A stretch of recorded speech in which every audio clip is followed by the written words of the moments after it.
ہمارے ایک بزرگ تھے مولانا عمر پالن پوری صاحب رحمۃ اللہ علیہ، وہ فرمایا کرتے تھے کہ میرا دل کرتا ہے کہ میں بخاری شریف کو بیان کروں۔ بہت زبردست ان کا بیان ہوتا تھا۔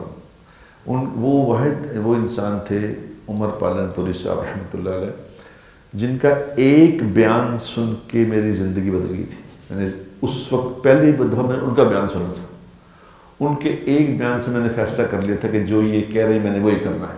یعنی کیا انسان تھے وہ، میری کوئی ملاقات نہیں تھی ان سے، بس بات سنی ان کی۔ تو وہ یہ فرماتے تھے کہ میرا دل کرتا ہے کہ میں بخاری بیان کروں، بخاری شریف کو، لیکن جب میں بخاری بیان کرنے لگتا ہوں تو قرآن مجھے کہتا ہے، قرآن میرے سامنے آ کے کھڑا ہو جاتا ہے، مجھے کہتا ہے پہلے مجھے تو بیان کر لو پھر بخاری بیان کر لینا۔ یعنی ہمارے پاس تو ٹائم ہی تھوڑا ہے، تھوڑا سا ٹائم ہے، ہم قرآن کو ہی صرف سمجھ لیں نا، صرف قرآن کو ہی سمجھ لیں، یہی کافی ہے۔